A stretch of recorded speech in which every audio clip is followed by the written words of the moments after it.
ఏపీలో సంక్షేమ పథకాలు నిలిపివేయడంపై జనం భగ్గుమంటున్నారు. టీడీపీ నేతలు కడుపు మంటతో పథకాలను నిలిపివేయించి పైశాచిక ఆనందం పొందుతున్నారని ప్రజలు మండిపడుతున్నారు.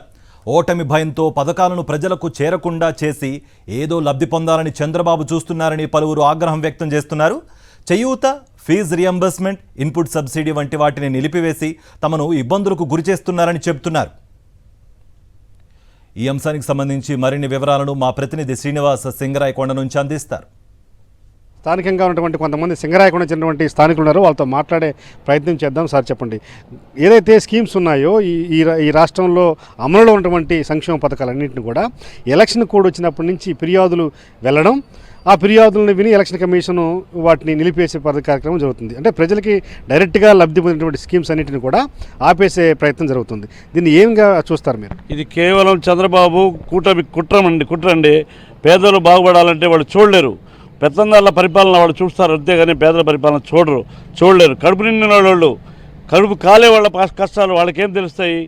ఇన్ని బాధలు భరిస్తున్నారో, ఎంత అవతాతలు ఎంతమంది చనిపోతున్నారు ఈ ఎండలో పడి, ఎంతమంది రైతులుగా ఈ ఇన్పుట్ సబ్సిడీ ఆపేశారు. పిల్లల చదువుల భవిష్యత్తు నాశనం చేసి కొంతమంది పిల్లలు ఆగిపోయినారు చదువులకి. వాళ్ళ తల్లిదండ్రుల గోడు ఉసురు తగులుతుంది ఆ చంద్రబాబుకి.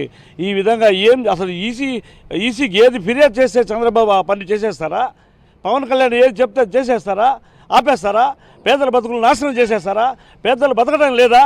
సంక్షేమ పథకాలు అందడానికి వీలు లేదా? మళ్ళీ సరే అని చెప్పి ఈ నెల స్టార్ట్ చేస్తే మళ్ళీ పంచాయతీలు కూడా ఇవ్వద్దు అని చెప్పి బ్యాంకుల ద్వారా ఇవ్వాలని చెప్పారు. వీళ్ళు ప్రతి బ్యాంకు ముందు క్యూలో నిల్చోవాల్సిన పరిస్థితి. ఇప్పుడున్న ఎండాకాలంలో 45 డిగ్రీల్లో అవ్వతాతలు ఎంతసేపని వెయిట్ చేయగలరు? ఈ మొత్తం జనాలందరికీ తెలుస్తుంది. ఈ మొత్తం జనాలందరూ గమనిస్తున్నారు. ఈ ఎలక్షన్ కమిషనర్ ద్వారా ఎలక్షన్ జరుగుతుందా లేదా కూటమి ద్వారా ఎలక్షన్ జరుగుతుందా అనేది జనాలందరూ గమనిస్తున్నారు. ఇది జనాలు 100% కూటమికి బుద్ధి చెప్తారని నేను అనుకుంటున్నాను. ఏ కాన్స్టిట్యున్సీలో చూసుకున్నా వాళ్ళు ఓడిపోతారు అనేది ఒక భయం ఏర్పడి శతవిధాల ఎన్ని రకాలుగా అయితే బాధ పెట్టాలో, భయపెట్టాలో, దారుణాలకి ఒడగట్టాలని చెప్పి అనుకొని కావాలని చెప్పేసి ఈసీకి ఫిర్యాదు చేయటం, వాళ్ళు టీడీపీ కూటమి చెప్పిన దాన్ని కొమ్ము కాయటం ఇది కరెక్ట్ కాదని చెప్పి మేము అనుకుంటున్నాం. మళ్ళీ జగనే రావాలా, మళ్ళీ జగనే అన్ని పరిపించాలని మేము మా కోరికలో. ఇప్పుడు పడే బాధలు మా పోటాలు అయితే మేము ఏదో నడవగలం కాబట్టి మేము నడుస్తున్నాం. అసలు నడవలేని వాళ్ళు, వికలాంగులు, కుంటోళ్ళు, గుడ్డోళ్ళు, వీళ్ళది మాత్రం పెద్ద బాధగా ఉంది. బ్యాంకుల కాడ నేను చూస్తున్నాను.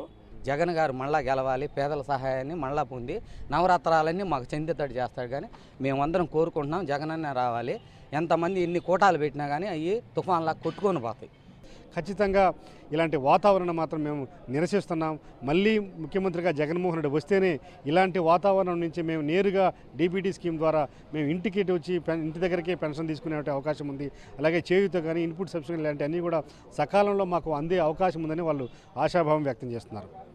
వీడియో జర్నలిస్ట్ కరీంతో శ్రీనివాస్, సాక్షి టీవీ, సింగరాయకొండ, ప్రకాశం జిల్లా. మా నమ్మకం నువ్వే జగన్, మా నమ్మకం నువ్వే జగన్, మా నమ్మకం నువ్వే జగన్. నమ్మకం నువ్వే జగన్, నమ్మకం నిన్నే జగన్.